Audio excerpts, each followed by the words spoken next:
जम्मू कश्मीर के पहलगाम के बैसन घाटी में जिस तरह आतंकी हमला हुआ उसने सभी को हिलाकर रख दिया।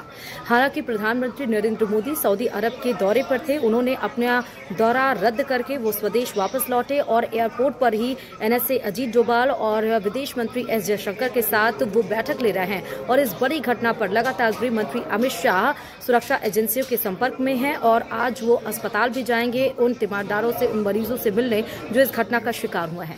बताते चले कि पहलगाम के बैसन घाटी, जिसको मिनी स्विट्जरलैंड कहा जाता है, जो घाटियों से, वादियों से काफी ज्यादा सुंदर है, जहां पर पर्यटक घूमने के लिए आते हैं और बड़ी संख्या में, क्योंकि ये अमरनाथ यात्रा का बेसिक पॉइंट माना जाता है।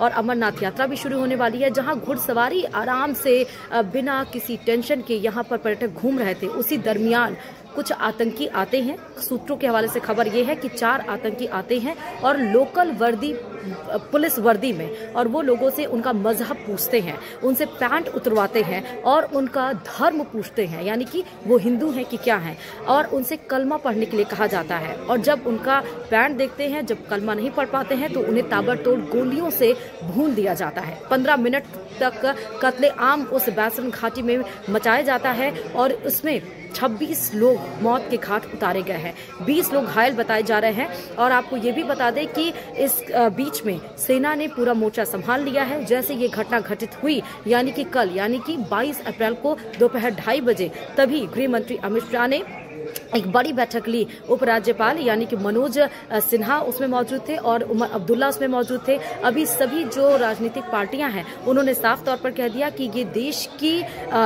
स्थिरता को बिगाड़ने की कोशिश की जा रही है। अब भारत वो देश नहीं रह गया है कि जो अब शांति से बैठा रहे। भारत मुंह तोड़ जवाब देना चाहता है। और अपने जब यूएई का दौरा रद्द कर प्रधानमंत्री नरेंद्र मोदी आ रहे थे, तभी उन्होंने कहा कि दोषियों को बख्शा नहीं जाएगा। और इस बीच अमेरिका, इजराइल, ईरान, इटली, सभी देशों ने प्रधानमंत्री नरेंद्र मोदी से बात की है और उन्होंने कहा कि दोषियों को सख्त सजा देनी चाहिए और साथ ही अगर किसी भी सहयोग की जरूरत भारत को होगी तो हम मदद करने के लिए तैयार है। लेकिन आप देखिए कि किस तरह से यह हमला किया गया, पैंट उतरवाया गया, उनसे उनका धर्म पूछा गया, कलमा पढ़ने के लिए कहा गया और उसके बाद मौत के घाट उतारा गया और उनसे बोला गया कि हमारा मजहब, यानी आतंकवादियों ने कहा कि हमारा मजहब खतरे में है। इसको देखकर, और क्योंकि पर्यटन और वहां पर जो यात्रा है, यात्री ही वो अर्थव्यवस्था की रीढ़ है जम्मू कश्मीर की, और जिसपे कुठाराघात किया गया, जिसपे हमला किया गया, जिसको अब भारत बर्दाश्त नहीं करने वाला।